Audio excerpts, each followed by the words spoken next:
UPPL दोलोनि जोंहा लाइमोन गांखंनिफ्राय दिनै Udalguri to Kokrajhar mega car rally लानाय जादों आरो बे मेगा कार रेलिनि गुबै थांखिया बेनो जे दिनै जों नुबाय हाग्रामा महिलारि बिथां BPF सरकारा दिनैसिमाव 5 दान जाबाय। बे 5 दाननि गेजेरावनो दानथामनि गेजेरावनो जों नुदों जे गोबां माखासे जाथाय बिजाथायफोर माहारिफोरनि गेजेराव UPPL दोलोआ प्रमद बर' बिथांनि दैदेननायाव 35 लाख मानसिखौ लानानै जिबायदि मोनसे गोजोन थासारि लाबोनानै 26टा जाथि माहारिफोरनि गेजेराव अनलायनाय फोथायलायनाय सहायलायनाय लाबोदोंमोन बिश्वास मोनसे लानानै फैदोंमोन। बेयो दानथाम बा दानबानि गेजेरावनो दिनैहाय मोनसे फोथायलायनो हायै मोनसे थासारिसिम लानानै फैफिनदों। दा दिनै 35 लाख सुबुं माहारिया दिनैहाय गिख्रांनाय मोनदों, नोगोरारिफ्रा गिख्रांनाय मोनदों जे दिनै मा जाबावगोन।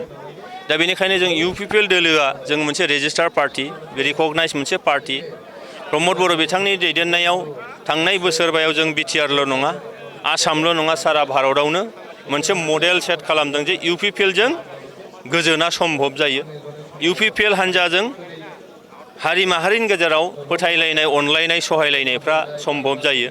दा बेनिखायनो फैबाय थानाय बिधान सभा बिसायख'थिया बावलिया। बे बिसायख'थियाव जोङो UPPL हिसाबै गोख्रोङै गसंथागोन आरो जोङो BTRनि मडेलखौ जोङो आसाम लेभेलाव लानानै थांनांगौ।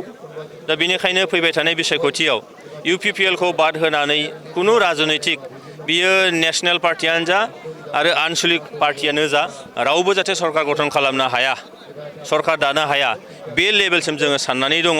बेनिखायनो जोङो बे बिसायख'थियाव 15 जोंहा समस्ति दङ। बेयाव बे 15 बियाबावबो जों गोख्रोङै गसंथागोन आरो बायजोआवबो जोङो गसंथानायनि बा गसंनायनि मोनसे सिन्था खालामदों।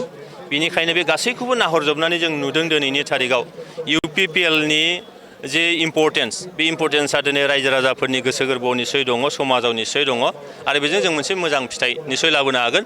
दिनैनि कार रेलिया बेनिखायनो UPPLआ जे दङ दाबो, UPPLआ जे दिनै जोङो फैबाय थानाय बिसायख'थियाव गोख्रोङै गसंथानानै जोङो मोजां मोनसे समाज, मोजां मोनसे थासारि, मोजां मोनसे सोलोंथाइ बेबस्था, राङारि बेबस्था, हारि माहारिनि गेजेराव अनलायनाय सहायलायनाय फोथायलायनाय लाबोनो हागोन, बेखौ जोङो दिन्थिनो नागिरदों। नोंथाङाबो सासे NDAनिनो MP, NDAजों थानायनि बेबस्थाया माबायदि जायो? नाय जे दिनैहाय जोंनि एलायन्सआ सेन्ट्रेल लेभेलाव आरो सेन्ट्रेल लेभेलाव जोंहा 29सिम एलायन्सआ दङ।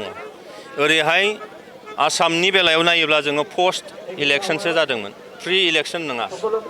पस्ट इलेक्सन एलायन्स जादोंमोन बोसोरबानि थाखाय। बे बोसोरबाया दिनै जोबनानै थांदों। दा बेनिखायनो थांनाय काउन्सिल इलेक्सनावबो बे एखेयानो जादों।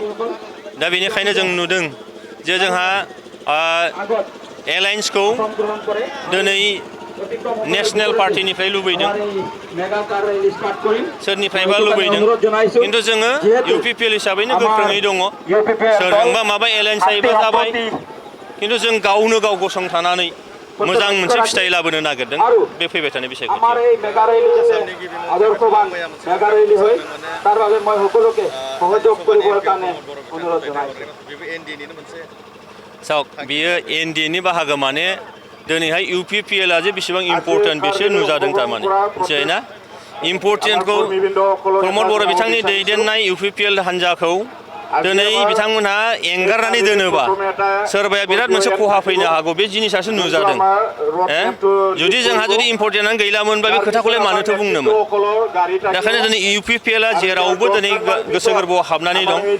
UPPLआ दिनै बे 35 लाख जनसाधारनखौ दिनै हमथानानै लाखिनो हानाय गोहो दङ। 15टा समस्तिनि बायजोआवबो आरोबाव जोंहा माखासे गोहोमफोर दङ। बे गासैखौबो नायजोबनानै दिनैहाय बिथाङा हयथ' बे बाथ्राखौ बुंदों। बेनिखायनो आं एसे सिगाङाव बुंनाय बाथ्राया बेनो जे दिनै UPPLआ सोरजोंबा एलायन्सनि बाथ्रा नङा, जोंखौ जे सोरनो नांगौ बेसो गिदिर गिदिर बाथ्रा जादों आरो बे लेभेलावनो जों दंबाय थायो।